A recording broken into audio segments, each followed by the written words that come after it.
দিদি আমি তোমাদের জন্য বাড়িপুর থেকে একটা জিনিস এনেছি। কি এনেছো? বারুইপুরের পেয়ারা। বারুইপুরের পেয়ারা আমার ভীষণ প্রিয়। আমারও খুব প্রিয়। আমি আসি দিদি। ওই দেখো দৌড়াচ্ছে একজন পেয়ারা নেবে বলে। ভীষণ খুশি হচ্ছি আমি। সুইট। ভোরবেলা কি এনেছি দিদি?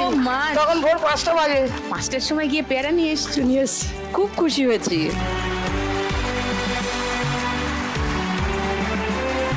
ওর ফল ফুল গাছ প্রীতি, আমি যদি গল্প বলতে বসি তোমরা পাগল হয়ে যাবে ওর কীর্তি শুনে। আমি বারুইপুরের পেয়ারা গাছ কিনে নিয়ে গেছি, ও সেটা এখান ঢাকায় থেকে হয়েছে। বারুইপুরের পেয়ারা গাছ সুটকেসে করে নিয়ে ঢাকায় গিয়ে ওদের বাড়ির ছাদে আচ্ছা এখনো বলবো ফল তো, দিচ্ছে। সব খুলে দেবো। জয়ার বাড়ির ছাদে একটা গোটা বাগান আছে ঢাকার বাড়িতে। তাহলে আমি ভালো কাজ ও করেছি আজকে সেখানে এনে। দুর্দান্ত কাজ সমস্ত করেছো। ফসল ফলায়, সব রকমের সবজি, সব রকমের ফুল, সব রকমের ফল, এবং ওরা ছাদে গিয়ে পারে নিয়ে নিচে রান্নাঘরে রান্না করে সেরে খায়। সত্যি বলছি, আমি মজা করছি না। হ্যাঁ, আমি বাজার থেকে কোনো সবজি আমার কিনতে হয় না, আমি জয়ার নিজেই চাষ বাড়িতে করি। বাজার থেকে কোনো সবজি কেনা হয় না, সব ওদের ছাদে চাষ হয়। ছাদে হয়, মাটিতে আমি নিজে মাটিতে করি। নিচে হয়। খুব সুন্দর আমি গিয়ে তাহলে। খেয়ে এসেছি সেই খাবার। আচ্ছা, জয়ার ঢাকার বাড়ির গল্প যখন শোনালাম, তোমাদের একটা ছবি দেখাই। হ্যাঁ, স্ক্রিনে তাকাও একবার।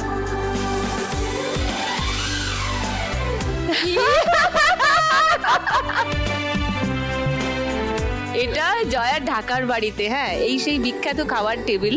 ওই বাদিকে জয়ার মা রেহানা মা। মাসি গল্প বলছিলাম। এটা জয়া, এটা জয়ারও বান্ধবী, আমারও বান্ধবী। আর দিদির বোন পিছনে নাকি? জয়ার বোন। হ্যাঁ, বোন তো এটা মনে হচ্ছে। পিছনে জয়ার পেছনে বোন, ওই লাল ওর নাম জামা পরা? কান্তা ও হচ্ছে আমার দারুণ বোন। সুন্দরী আর দারুণ ভালো মেয়ে, জয়ার ভগিনী। তাহলে আরো গপ্পগুজব হবে এরম করে মাঝে মধ্যেই। আমরা যাই নন্দিতাদির কাছে।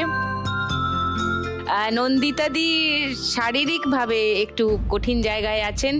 রেগুলার ডায়ালিসিস চলছে এখন কিডনির নানান সমস্যার জন্য। তুমি খুব ছোট করে যদি বলতে চাও বলতে পারো জয়াকে। হ্যাঁ, নমস্কার। আমি নন্দিতা খাঁ, রায়দিঘি দক্ষিণ চব্বিশ পরগনা থেকে এসেছি। রায়দিঘিতে থাকে ওরা, মানে একদম এক্সট্রিম সাউথ আমাদের পশ্চিমবঙ্গের। ডায়ালিসিস করানোর জন্য দিনে 6.5 থেকে 7 ঘন্টা আপ, 6.5 থেকে 7 ঘন্টা ডাউন ট্রাভেল করে। বেঁচে থাকবার জন্য যে লড়াইটা করছেন না, এই অদম্য এইটা ইচ্ছেটাই আপনাকে ঠিকই। সুস্থ করে দেবে। তো তোমার কি কিছু সুরাহা হলো নন্দিতাদি? হ্যাঁ, খুব উপকার করলে পেয়েছি। 1 লাখ টাকাটা দিয়ে লোনটা শোধ শোধ করেছি। করেছো? হ্যাঁ, চিকিৎসাও চলছে। আর যদি এই টাকাটা যদি আবার জিততে পারি, আজকে 2 লাখ টাকা হ্যাঁ, কিন্তু। তাহলে আমার চিকিৎসাটা ভালো করে আরো করতে চাই, কারণ আমার যে পেটে জল জমছে।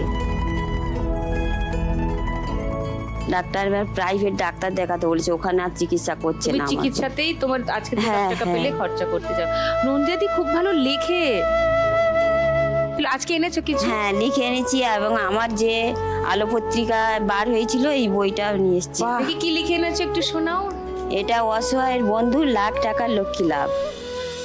বন্ধুর মতো পাশে আছো, লাখ টাকার লক্ষ্মী লাভ। পিছিয়ে পড়া অসহায় মহিলাদের সঙ্গে তোমার ভাব।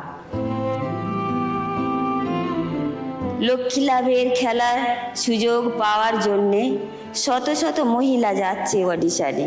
খেলার সুযোগ পাচ্ছে যারা এই অনুষ্ঠানে, সুখ দুঃখ মনের কথা বলছে খোলা মনে। হার জিতের খেলায় কেউ জেতে কেউ হারে, মন থেকে তারা নাহি হারে, আরও উৎসাহ বাড়ে।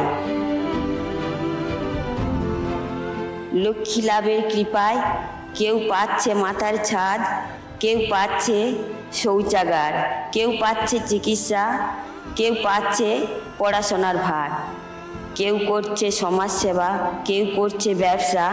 এটাই হলো উন্নতি, এটাই ঘুরে দাঁড়ানোর দিশা। সুদীপ্তা দিদি ও সকল দাদা দিদি সবার জন্য রইল প্রণাম আর ভালোবাসা।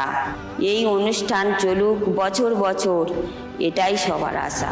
নমস্কার।